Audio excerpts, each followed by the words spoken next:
semuanya, perkenalkan nama aku Tenggara Rizky Maulida, bisa dipanggil Aya atau Ara atau Alaya. Nomor pokok mahasiswa aku 24401031161. Aku dari rombel K3 Prodi Manajemen Fakultas Ekonomi. Di video kali ini aku bakal review jurnal yang judulnya Model Manajemen UMKM untuk meningkatkan efektivitas usaha yang dikaryai Khalila Bismala dari Universitas Muhammadiyah Sumatera Utara tahun 2016. Nah, video kali ini aku bikin bertujuan buat memenuhi nilai PJBL matkul Manajemen UMKM. Tapi aku bakal singkat aja ya guys, tapi tenang aja, meskipun singkat aku bakal bikin yang simple dan juga relate banget. Oke, let's get started. Jadi, penelitian ini bertujuan untuk mencari model manajemen yang praktis buat UMKM biar bisa lebih efektif. Nah, metode yang digunakan ini eksploratif dan juga deskriptif. Dilakukannya di Sumatera Utara, dan sampel UMKM-nya itu UMKM yang ngebuat songket, ulos, dodol, dan juga produk-produk khas daerah lainnya. Nah, sebenarnya konteks simpelnya itu adalah UMKM itu kan punya peran yang gede banget di perekonomian Indonesia, tapi struggle yang dihadapi dalam pengelolaan usaha itu masih banyak banget. Dan apa aja sih struggle itu? Nah, menurut peneliti, struggle yang dihadapi itu ada 4. Yang pertama, masalah yang paling kritis dan krusial banget, yaitu masalah keuangan. Kenapa? Karena hampir semua UMKM itu nggak misahin uang pribadi sama uang usaha. Jadi nggak ada pencatatan keuangan dan pencatatan transaksi sama sekali. Jadi itu mereka nggak tahu kalau usaha mereka tuh untung atau rugi. Terus perputaran modalnya kan nggak kekontrol.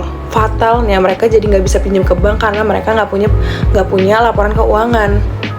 Dampaknya apa? Banyak usaha yang tutup gara-gara mereka nggak sadar kalau modalnya tuh udah habis. No early warning system sama sekali. Lanjut ke permasalahan yang kedua, ada di produksi. Kenapa? Karena hampir semua UMKM itu kan produksinya dadakan. Mereka tuh cuma beli bahan baku kalau ada uang. Jadi kalau misalnya punya duit banyak, stoknya banyak, ya kalau duitnya dikit ya stop produksi. No planning at all. Plus juga harga bahan baku tuh naik terus, sedangkan harga jual tuh tetap rendah. Kreativitas produk minim banget. Jadi ini tuh nyiptain black circle atau lingkaran setan. Karena modal terbatas, produksi terbatas, pendapatan terbatas, dan modal juga tetap terbatas, jadinya loop terus. Dan masalah yang ketiga ada di marketing atau pemasaran. Kenapa? Karena marketingnya tuh zaman batu alias kuno banget. Karena pasar mereka tuh kayak cuma di lingkup RT, RW, ya paling jauh-jauh kayak cuma di lingkup desa atau kecamatan. Kan padahal kan era digital. Mereka tuh jualan tuh kebanyakan kayak pakai sistem konsinyasi. Tahu nggak sih kalian konsinyasi itu apa? Konsinyasi itu kayak sistem nitip-nitip gitu ke warung atau ke koperasi atau ke toko, yang sebenarnya itu kan super risky banget karena sering ketipu. Terus kayak barangnya tuh laku tapi nggak dibayar gitu kan. Nah, yang bikin frustasi, mereka nggak familiar sama teknologi. Kayak internet tuh cuma buat inspirasi aja, gap teknologi banget. Dan masalah yang terakhir atau masalah yang keempat ada di SDM. Karena SDM-nya itu kebanyakan minim skill. Rata-rata pelaku UMKM itu pendidikannya rendah, wawasannya terbatas, dan juga bahkan banyak yang masuk tuh karena nggak sengaja aja gitu, asal comot, asal butuh, kayak siapa mau, lo mau ya udah gue ambil gitu. Nah, itu tuh sering dilakuin kayak tanpa training, nggak ada spesialisasi juga. Jadi hasilnya apa? Produknya lemah, rendah, terus juga lambat adopsi teknologi, jadinya susah buat scale up. Nah, dari masalah-masalah tadi, peneliti tuh udah bikin solusi yang komprehensif. Sebenarnya model manajemen yang dipakai itu tuh diadopsi dari prinsip perusahaan besar, tapi udah disederhanakan buat UMKM. Nah, solusinya itu ada 4 pilar manajemen, yaitu produksi, keuangan, pemasaran, dan juga SDM. Terus juga ada sistem evaluasi.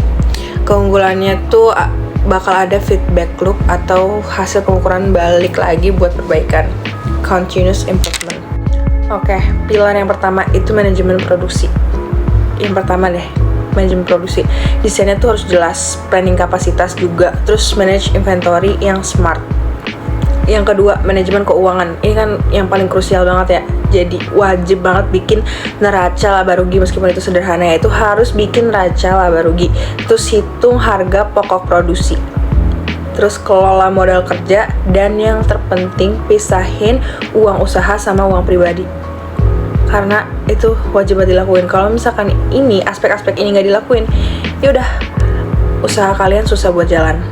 Terus pilar yang ketiga itu ada di pemasaran. Tentuinlah target market yang jelas. Terus manfaatin bauran pemasaran 4P. Dan yang paling penting, manfaatin teknologi. Kan ada media sosial, ada marketplace. Semua tuh gampang diakses. Instagram, TikTok. Sekarang kan semua gampang viral. Jadi sebenarnya kayak gampang deh, semuanya tuh udah, teknologi tuh udah praktis, semuanya udah ada dan murah. Dan yang keempat, pilar yang terakhir itu manajemen SDM. Bikin deh job description yang jelas, terus training karyawan berkala, terus juga kasih kompensasi yang fair. Gitu aja sih. Terus juga harus ngelakuin analisis SWOT setiap 3-6 bulan sekali, kayak menanyakan keunggulan apa sih yang kita punya, terus kelemahan apa yang harus diperbaiki, terus peluang pasar apa yang bisa diambil, dan ancaman-ancaman apa sih, ancamannya itu dari kompetitor atau bahkan dari internal. Itu kita harus analisis bro, karena ini penting banget buat tahu posisi sekarang tuh kita tuh butuh apa, kurang apa, dan arah pengembangannya tuh kemana. Dan yang gak kalah penting itu pengukuran kinerja. Dari mulai omset usaha, kita harus mengukur trennya tuh naik atau turun. Terus kepuasan konsumen, kita analisis repeat order tuh banyak apa enggak. Terus kepuasan karyawan, kita cari turnovernya tinggi atau enggak. Terus distribusi produknya udah expand kemana aja. Dan juga efisiensi produksinya, pemborosan masih tinggi apa enggak. Dengan mengukur kinerja, UMKM tuh bisa monitor perkembangan dan evaluasi strategi. But here's the shocking fact. Gak ada satupun UMKM yang nerapin manajemen secara konsisten. Karena semuanya tuh reaktif dan juga dadakan. Mereka beli bahan baku kalau ada uang aja, kayak yang aku jelasin tadi. Terus mereka tuh sengaja ngehindarin pinjaman dari bank. Dan pemasaran tuh cuma ngandelin sistem nitip-nitip aja. Kan itu risky banget. Itu tuh bener-bener lingkaran setan banget, karena gak ada pembukuan, gak bisa pinjam modal, terus juga usaha gak berkembang. Muter lagi gak ada pembukuan, loop terus. Tapi kalau menurut Tambunan, UMKM itu tuh masih punya faktor keberhasilan. Karena UMKM yang sukses dan kompetitif itu punya SDM berkualitas, jiwa entrepreneur yang kuat, efisiensi tinggi, dan kualitas produknya terjaga.